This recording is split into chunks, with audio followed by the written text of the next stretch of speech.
Good morning class. जब हम कल हमने कुछ जो टॉपिक पढ़ा था, आज हम उसी चैप्टर का जो है कि नेक्स्ट टॉपिक है जो कि आपकी 1.2 का इंट्रोडक्शन, एक्सरसाइज 1.2 का इंट्रोडक्शन वो स्टार्ट करने जा रहे हैं। तो उसमें सबसे पहले कुछ चीज़ें हमें समझनी है, जैसे कि कंपोजिट नंबर और prime factorisation. Actually composite number जो होता है वो प्राइम फैक्टराइजेशन एक यूनिक, एक इफ एनी ऑर्डर, मतलब कि अब आप कहेंगे कि सर हमें ये कंपोजिट नंबर भी नहीं पता और हमें प्राइम फैक्टराइजेशन के बारे में भी नहीं पता है। सबसे पहले हम इसी को डिस्कस करेंगे, उसके बाद हम आगे इसे क्लियरली डिस्कस कर लेंगे। तो कंपोजिट नंबर क्या होता है? कंपोजिट नंबर एक से बड़े नंबर जो प्राइम नहीं हैं, जैसे कि 4, 6, 8, 10 एंड सो ऑन, वो सब क्या कहलाते हैं? कंपोजिट नंबर कहलाते हैं। फिर प्राइम नंबर किसे कहते हैं? एक से बड़े वो नंबर जो अपने और एक के अलावा किसी टेबल में नहीं आते, वो क्या कहलाते हैं? प्राइम नंबर कहलाते हैं। जैसे कि 2, 3, 5, 7, 11, 13 एक्सेट्रा। ठीक है। फिर फैक्टराइजेशन क्या होता है? फैक्टराइजेशन, जैसे कि फैक्टराइजेशन का मतलब वही है, फैक्टर निकालें, जो मैंने आपको पिछली उसमें बताया था कि फैक्टर कैसे निकालते हैं। जब 54 लिया तो 54 का 2 × 2 2 × 54, फिर 3 9 3 and 3 and सो ऑन। ठीक है। तो ये 54 के फैक्टर हमें निकल के आ गया। तो ये जो फैक्टर लिखे हुए हैं यही क्या कहलाते हैं? प्राइम फैक्टर कहलाते हैं। ये सारे प्राइम फैक्टर्स कहलाते हैं। उसके बाद बात आती है कि फैक्टराइजेशन किसे कहते हैं? किसी नंबर को उसके फैक्टर्स के प्रोडक्ट में के फॉर्म में लिखना फैक्टराइजेशन कहलाता है। अगली चीज़ है, अगला एक एग्जांपल हम डिस्कस किया हमने यहाँ पे कि consider the numbers 4n where n is a natural number, check whether there is any value of n which 4 ends with a with digit 0। ठीक है। तो इसमें n की वैल्यू मान लीजिए 1 2 3 4 कुछ भी रख लिए। ठीक है।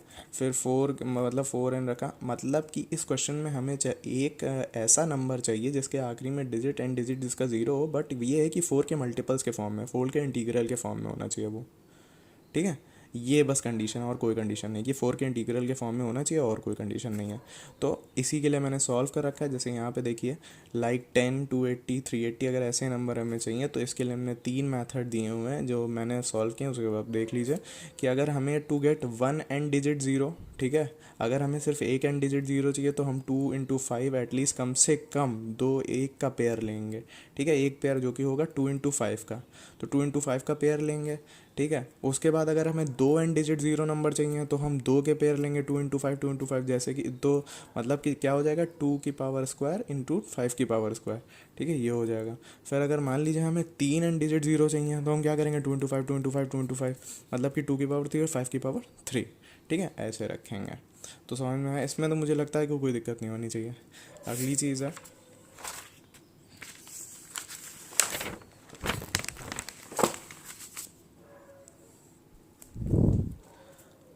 है, हमारा 4n। ठीक है। 4n, एक 4n मान लीजिए दिया हुआ है, तो 2 × 2 ये आप देख लीजिए, मुझे नहीं लगता है कोई दिक्कत क्या आती है कि 2 × 2 ये तो निकल आएगा।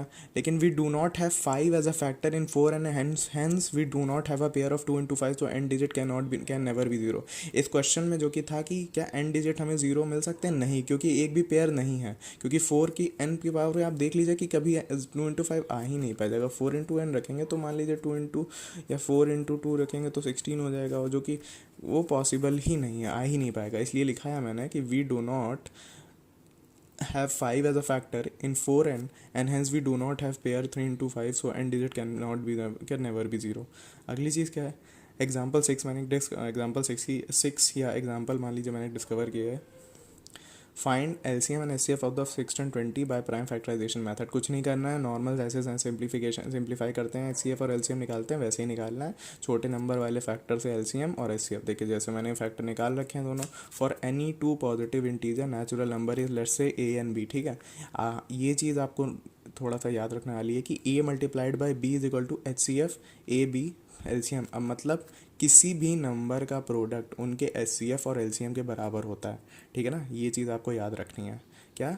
कि किसी भी नंबर के का प्रोडक्ट उनके एचसीएफ और एलसीएम के बराबर होता है।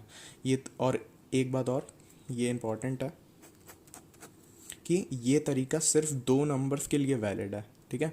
दो नंबर्स कैसे कि मतलब मान लीजिए दो नंबर कौन से हो गए, 6 और 20, ठीक है ना, दो नंबर, ये नहीं कि 6 20 फिर आप 25 ले लीजिए और ऐसे लेते चले जाइए, तो उसके लिए वैलिड नहीं है बिल्कुल, ठीक है।